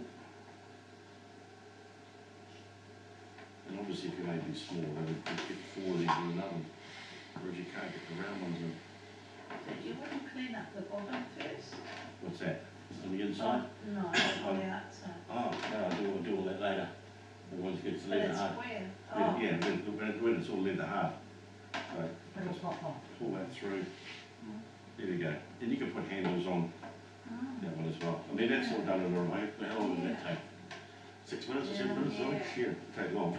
So anyway, there you go. You've got handles on. You can do your own thing from there. You can put loop handles and, you know, whatever you want. So, Squared circle. a squared circle or a squircle. Would you bother trying to then level off the top? No, I wouldn't, because you'd wreck it, Yeah. and especially if you've got a pack and stuff in it. Some people like to put a red iron oxide wash on it, and then I know when Joe Cotton has got one where he has, it's like a rubber tool. He's got squared off rubber teeth cut into it, and he uses that after he's got the red iron oxide on it, and it goes through the iron oxide into the clay, so you get the contrast between the two plus the wavy pattern. Yeah, so it works quite well. So anyway, they are thrown in the round and converted to the square. So, any questions on that one? Do you, in the middle where it's kind of bunched up in there, Yes. do you trim all that later? Or just leave it? I just run a tool and just flip them off. Yeah. And then go around with the wet sponge and that, smooth it off. Yeah. But because you haven't cut it off, there's no ear pockets or anything underneath, it's all just on the Shouldn't surface. be. Shouldn't be any ear pockets. If not, do that trick. Hug 'em up. How thick would you usually throw it? That thickness or slightly thinner? Or? I'd probably make it a bit thinner, but it's this particular clay that there, Yeah, the guts and stuff isn't there. Yeah. So, but yeah, normally it would be thinner. Right. So, and I would probably, with this amount of clay too, I would probably put it on a bigger bat. So you get more control of putting the thing, but it's simple. Just a wet detail on a block of wood and away you go. It's just, yeah, it's like me, nice and simple. In 5 minutes arguing with the wife. I mean, yes it is. Yeah. she Just never making knows. something in the dish, you'll forget. You'll forgive. Well, the big thing is that is the game is not to put it in the wash. Not to put it. The best thing I can do with that now is continue to hide it. Alright, so that she never ever finds it. Unless, I hope she doesn't watch YouTube. exactly. She gets bored after 10 minutes. She's got absolutely no interest in pottery whatsoever. None. So it's only me that's the madman of the family. So anyway, how have we done our experience? We could do a sphere, or we could do Is a large bowl much different from the cylinder? the large. Making sure they don't collapse and things like that. I just think if we do like the 2 cylinders joined together. Yeah, okay. Just one of those, and what I think I'll do is I'll cut up that.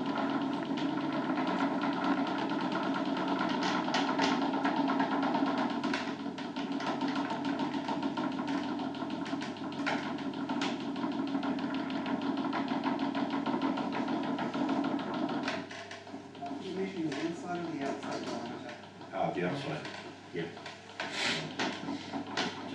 Just to match them up.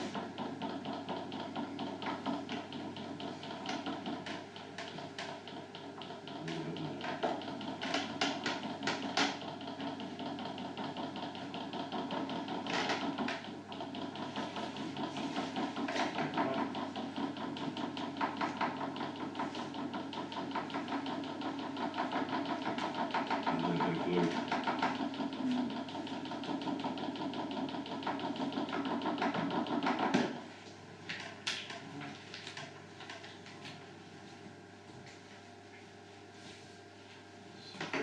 And there, we'll try and see if it doesn't collapse. So you don't bother about cutting them on an angle so they fit in together or anything like that? No, just stick them on this way. You're going to pull through anyway, so see how we go. So Oh, goodness. you can still do. I'll also move the calipers, so I'll just bring it in just a tad. Yeah, more.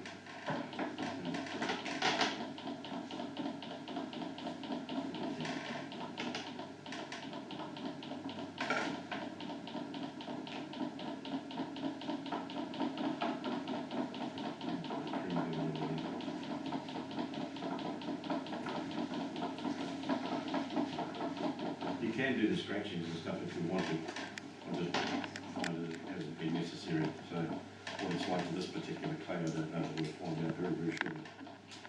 Let's try again. We've got a bit of mess this time. As long as you're joining them all straight away, it won't make any difference. No. But if you let them firm up a bit, you'd have to. Yeah, sure. Get out here. That's what you'd have to do. So that's a bit better. That's a bit better. So let's have a look at that. Rotate. That's not too bad. A little bit maybe that way. A little bit of that.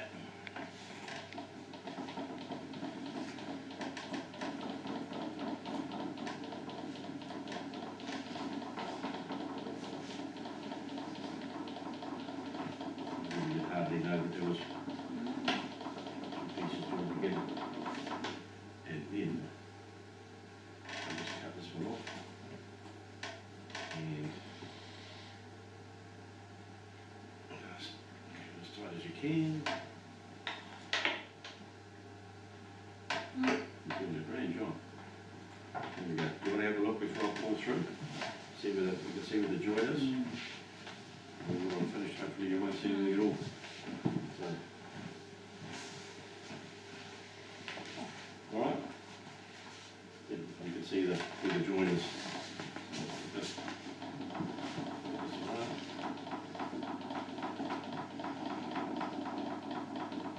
So what's the point of doing that? You might We make don't- a much bigger You one. make a then. much bigger pot out there, but less effort. So Is it? this is obviously small, but I could have thrown the first one at this height and then put the second one on Oh, up here, or yeah. and so on. And the other thing about it is if you're really good at it, you don't have to stop at 2. You can put a third one on, and a fourth one, and a fifth one. And it can't fit in the kiln. That's right. Yes. You've got to measure your space first. That's why you use the anagama kiln, but at that point it becomes really expensive to fire. My last one was Supply a few You trees. have to remortgage your house. $245 it cost me last year, and I'm heavily involved in there with putting the whole thing together. Is it after the shaft collapsed? So again? No discount for Before or shaft after? collapse. I had to pay before we get it in there, yeah. So there's 15 pots down the gurgler, so never mind. Nice rich tapestry. Yeah, so anyway, yeah, you can see where this one's, where it's going. $15 or $25 a kilo What's- for the anagama. I think it's just gone up, I think, to 14. Okay, Yeah, yeah. $30 is $40 a kilo. Well, it costs us a fortune for the wood alone. Oh yeah. Let alone the other bits and pieces that we have to go through. You have to talk to the regional council when they do another tree line. Somebody, oh, well, Graham's brilliant. He got contacts, they call him the mayor of Horokiwi. Whereas you they just He knows did everyone. a lot of. Yeah, She yeah, make one in Milford Sound, yeah, yeah, and, sorry, no, the Marble Sound. yeah, They're cutting down, no native trees. yeah. They just did a big farm in Kiwi as well. Little trees there.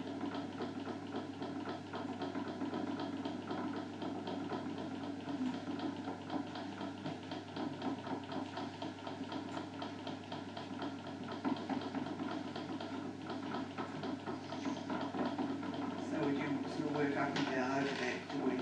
Yeah, I was just going to say, come and look at it now. See if you can see where the join was. So it's not walkabout. Yeah. And then you just play with the shapes and stuff. So if you were making more than 2 sections, would you throw all of them at the same time, or and just cover them up till you need the others? Yeah. Oh, it depends on how fast you are. If there's going to be like an hour between them, yeah, then probably. You could probably wait, if you wanted to, you could wait a little while for it to stiffen up, but just not too long, just, yeah. Like, use your brain sort of thing, and you'll be fine, yeah. So that allow yourself enough time to make whatever it is you want. Yeah, absolutely, absolutely.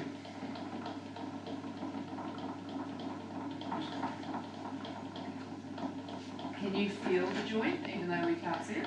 No, not anymore, gone.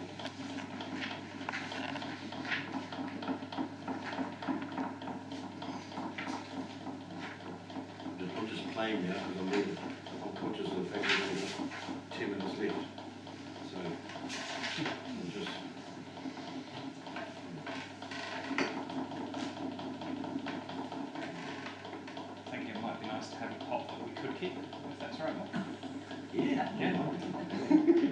thinking if you're playing, then keeping Yeah, well, this, I am- deliberately keeping this on. I am playing, it's, Yeah.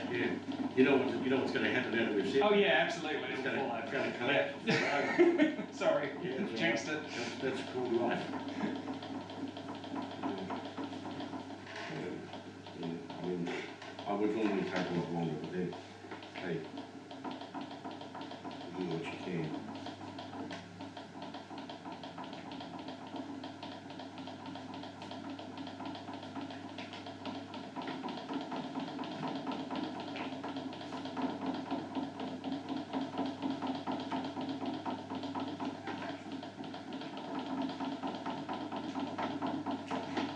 It probably is gonna collapse, actually.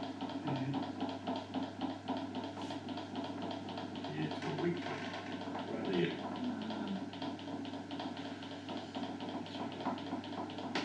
And at the time when you cut the top off. Yeah, I would. Crunch peg off, just to tie it up. So that would need a lot of turning and all the rest of it, blah, blah, blah. It usually pays when I start out, I've got an image inside my head of what I'm actually after. So, that's gonna be something to work on. This was a last minute throw together.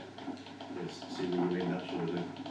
So if you find a weak point, would you usually just sort of cut through that point and then turn the Yeah. rest of it into something else? Well, you could do, yeah. Yeah, we've done that before today. Or if I don't want it, I just trash it. So. But it's one of the, you know yourself when you're working on it, you play with it. And you'll change the shape probably many times before you get it the way you want it.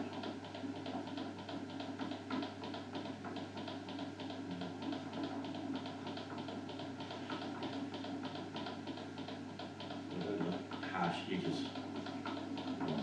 Rounded, Mother Nature does lovely rounds. Turn them around. Turn them right over. I've seen people do that. Sometimes they put loops so that the rim looks much fatter, but it's actually hollow. Yeah. Yeah, I have seen those, and you've got tiny pinpricks in the air out. Yeah. Yeah. I haven't done one of those for ages. So, I've seen people where they fold it over completely and then Yeah. seal it down, yeah, that's true. all sorts of things.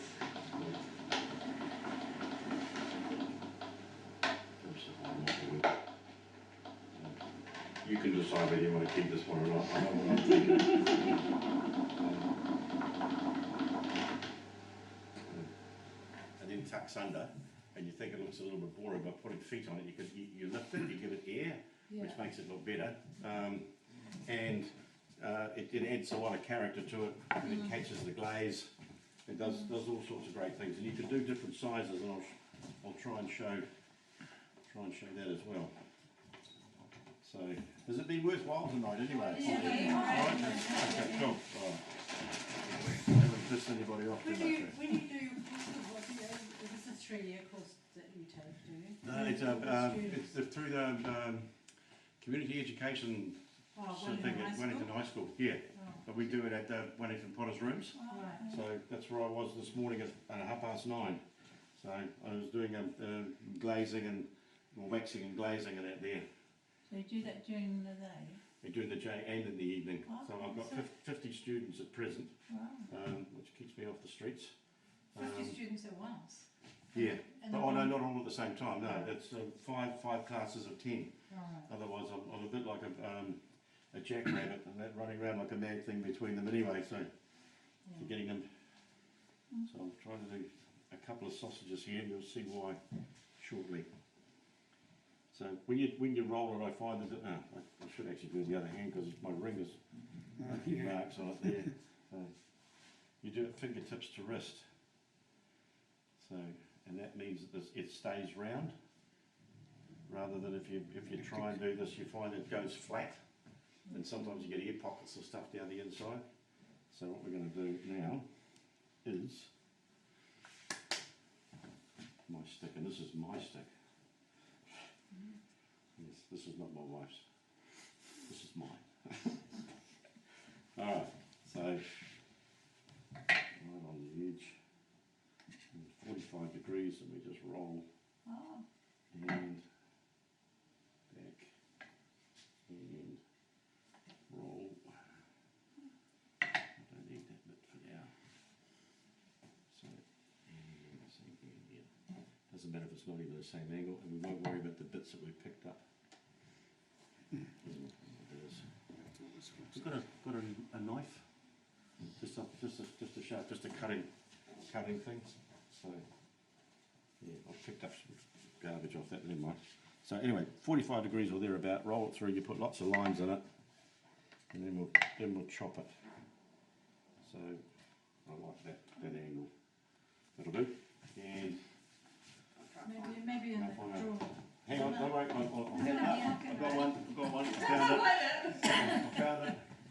Do you have cheese today? It's half the thing. It's, Okay, anyway. when somebody says, can you give me the so-and-so, I'll spend half an hour going through that little stupid box. The number of times that I've just gone and thrown it all over the table so I can find stuff. Yeah. So, right, 4 feet coming up. This is one method. So, I'll show you. So, there are others. You know like the corrugated cardboard? You know, that cardboard, you do the same thing in there. You make a sausage, and you roll it across the cardboard at 45 degrees, and you get lovely lines in it like rope. Yeah. And they're really good for handles and stuff and that there on things like that. So, one more for good bit. I'm going to chop that bit off. I don't like it. So, and here we go. Now the interesting bit. Just looking at the lines, I'd say these ones I want on the outside. So I will push that down like that. Oh. So, and these are foot. Oh. And then you just push the sides out a bit, and then you have your round pot goes through it. It sits on that. So we then we do the same with the other ones. Have a look at it and see, yep, that's the bit I want. Press down. Same thing again, and again. And obviously you can do these on different sides. These are small ones. I've got that one out for the big ones. And just So that's, you put that on a bowl. put that on a bowl, a container. I quite like containers. My wife says, she describes me, she said I make containers. So you'd put them obviously just like that. 1, 2, 3, 4, and you've got your pot in the middle. And you just join it up. So then you have, and they catch the glaze beautifully. Yeah. The lines on it, they don't have to be 100% accurate. I'm not worried about accuracy. Mother Nature isn't accurate. So that'll do. For intents and purposes. Cut off that bit. That one there. And this is obviously for bigger pieces. You can do other things with these as well. You can bend them so that they become feet. Hopefully I'll have one. If not, I'll make one. As an example. Yeah, you can take something like that with your line and then just bend it. So from either side, you can put that underneath your pot. So you've got the line, so it's like in the corner of one. So it comes in there. And these ones you just yeah, let's show you what I mean. So there. Yeah, that'll do. There. So Which way are you pushing? Oh, I see. pushing the thumb. So Yeah. you just put Push those on the top, yeah. put those on the corner of your whatever it is that you're doing. So yeah, there you go. So whatever shape of that, there it is. And these things tend to catch the glaze, which is quite useful. Yeah. Yeah. So yeah. Any questions? There we go. Damn it, I've overrun. I apologise. There we go. So, anybody got any questions on anything? Why is the sun yellow? Why does the water go downhill? Okay, that's easy. We've sorted it then, but we'll sort it out. Yippee!